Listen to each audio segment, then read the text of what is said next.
बुंदेलखंड की सियासत में बृजेंद्र सिंह राठौड़ का नाम बेहद खास रहा है। राजवंश से ताल्लुक रखने वाले बृजेंद्र सिंह राठौड़ के पिता स्वतंत्रता संग्राम सेनानी रहे हैं। टीकमगढ़ की पृथ्वीपुर और निवाड़ी क्षेत्र में बृजेंद्र प्रताप सिंह की युवाओं में खासी लोकप्रियता रही है। अपनी इसी लोकप्रियता की बदौलत बृजेंद्र सिंह राठौड़ ने यूथ कांग्रेस में अपनी जगह बना ली। यूथ कांग्रेस अध्यक्ष रहने के बाद साल 1993 में बतौर विधायक चुनाव भी जीता। अपनी दबंग और मुखर छवि के चलते अपनी ही पार्टी के दिग्गजों से बृजेंद्र सिंह की बहुत ज्यादा नहीं पटी। हालांकि बावजूद इसके राठौड़ ने निर्दलीय चुनाव जीतकर दिग्गजों को आईना भी दिखाया। इसके बाद 27 नवंबर 2008 को विधानसभा चुनाव के दौरान भाजपा प्रत्याशी सुनील नायक की गोली मारकर हत्या कर दी गई। इस हत्या का इल्जाम बृजेंद्र सिंह पर आया। बृजेंद्र को अदालत ने बरी तो कर दिया, लेकिन इससे उनके खिलाफ अब तक खामोश बैठे गुट को अपनी बिसात बिछाने का मौका मिल गया। हाल ही में हत्या के प्रयास के एक और मामले में अदालत से बरी हुए बृजेंद्र सिंह राठौड़ ने इंडिया फर्स्ट से एक्सक्लूसिव बातचीत की। बृजेंद्र फिलहाल कांग्रेस के प्रदेश महासचिव भी हैं और माना जा रहा है कि बृजेंद्र सिंह इस बार चुनावी रणभूमि में एक बार फिर अपनी ताल ठोकेंगे। नमस्कार, स्वागत है आप सभी का इंडिया फर्स्ट के खास प्रोग्राम पॉलिटिक्स फर्स्ट में। और आज के हमारे खास मेहमान हैं मध्य प्रदेश कांग्रेस के महासचिव बृजेंद्र प्रताप सिंह राठौड़ जी। राठौड़ जी, सबसे पहले इंडिया फर्स्ट के स्टूडियो में आपका स्वागत है। राठौड़ जी, जानना चाहेंगे आपके साथ जो है काफी विवाद जुड़े रहे हैं। 302 यानी कि हत्या का भी आपके ऊपर आरोप लग चुका है। हाल ही में 307 यानी कि हत्या के प्रयास का मामला लगा। हालांकि दोनों ही मामलों में आप बरी हो गए। कैसे देखते हैं आप? लगता है कि कुछ साजिश आपके खिलाफ रची जा रही है? हकीकत तो ये है कि कभी कभी मन में हंसी भी आती है और बड़ा आश्चर्य भी होता है।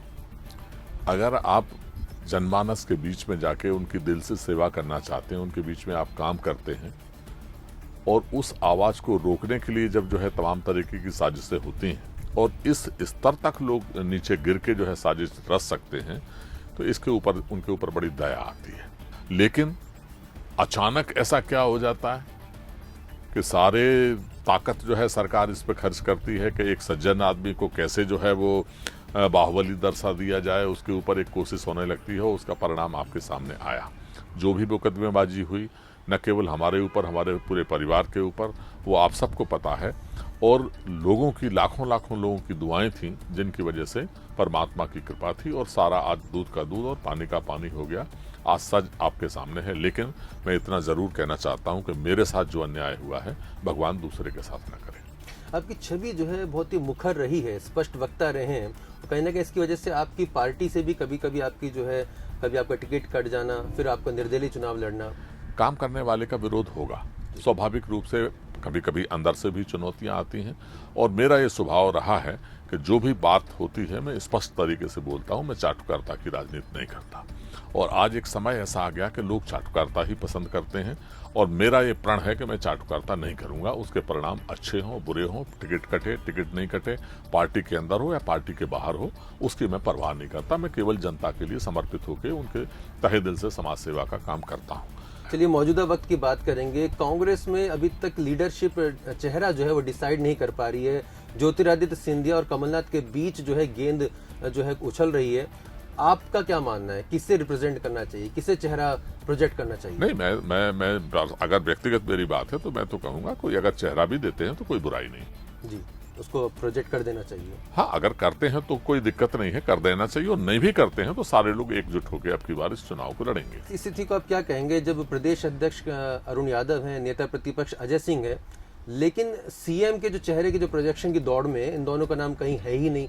ऐसे में क्या आपको लगता है कि व्यक्तिगत तौर पर जो जिन क्षमताओं से इन नेताओं को काम करना चाहिए वो कर पाएंगे? क्योंकि उन्हें भी लगता होगा कि भाई हम तो सीएम की दौड़ में शामिल ही नहीं है। नहीं, ये आप कैसे कह सकते हो कि ये सीएम की दौड़ में शामिल नहीं है? एक नाम आपने दिग्विजय सिंह जी का ऐड किया था। दिग्विजय सिंह जी का हमने ये ऐड नहीं किया कि वो सीएम की रेस में शामिल है। हमने ये कहा कि हमारे प्रदेश के बड़े नेताओं में एक वो भी हैं और जो आप नाम ले रहे हो ये भी अपने अपने पद पर बैठे हैं और बड़े नेता हैं। इनमें से कोई भी हो सकता है, उसमें क्या बात है भाई।